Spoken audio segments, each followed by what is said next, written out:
Մատթեոս 14-րդ գլուխ։ Այդ ժամանակ Հերովդես չորրորդապետը լսեց Հիսուսի համբավը և իր ծառաներին ասաց.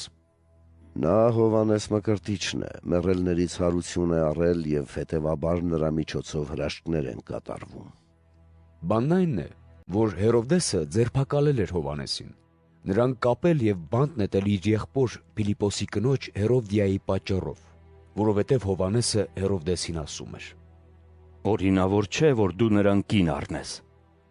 Եվ կամենում էր նրան սպանել, բայց վախենում էր ժողովրդից, որովհետև նրան մարգարե էին համարում։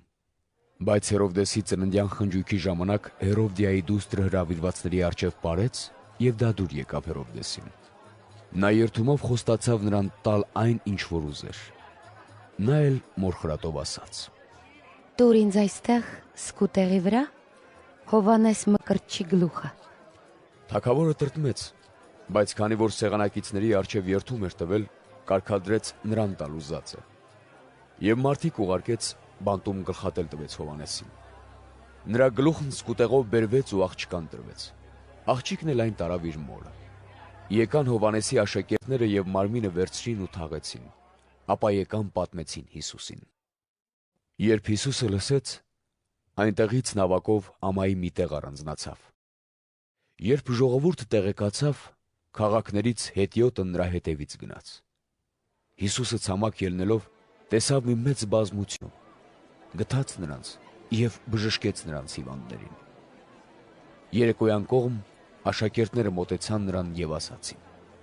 Այստեղ նամայի է, ժամանակն էլ ուշ է։ Արձակիր այս ժողովրդին, որպեսզի գնան շրջակա գյուղերը և իրենց համար ուտելիք գնեն։ Հիսուսն ասաց. Կարիք չկա, որ գնան։ Դուք նրանց ուտելու բան տվեք։ Նրանք Հիսուսին ասացին. Այստեղ ոչինչ չունենք, բացի 5 նկանակից ու 2 ձկից։ Նրանց ասաց. Դրանք այստեղ բերեք։ Ապա կարգադրեց, որ ժողովրդին խոտի վրա նստեցնեն և վերցնելով 5 նկանակն ու 2 ձուկը, աչքերը դեպի երկինք բարձրացրեց, օրհնեց, կտրեց և նկանակները տվեց աշակերտներին, իսկ աշակերտները ժողովրդին։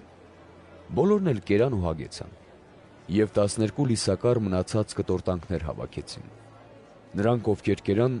մոտ 5000 տղամարդ էին, չհաշված կանանց ու երեխաներին։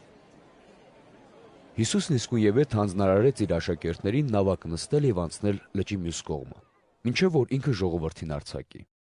Ժողովրդին արձակելուց հետո լեռը բարձրացավ առանձին աղոթք անելու։ Երբ երեկո եղավ, Հիսուսն այնտեղ մենակ էր, իսկ նավակը ցամաքից բավական հեռացել էր և ալիքներից տարուբերվում էր, որովհետև քամին դիմացից էր։ Գիշերվա 4-րդ հերթափոխին Հիսուսը լճի վրա քայլելով նրանց մոտ եկավ։ Երբ աշակերտները տեսան, որ քայլում է լճի վրայով, այլայլվեցին և ասացին. «Ուրվական է», և վախից աղաղակեցին։ Հիսուսն անմիջապես խոսեց նրանց հետ և ասաց. Քաջալերվեք, ես եմ, մի վախեցեք։ Պետրոսը դիմեց նրան և ասաց. Տեր, եթե դու ես, հրամայիր ինձ ջրի վրայով քեզ մոտ գալ։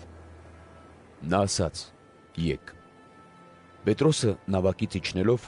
քայլեց ջրի վրայով և եկավ Հիսուսի մոտ։ Սակայն տեսնելով ուժեղ քամին,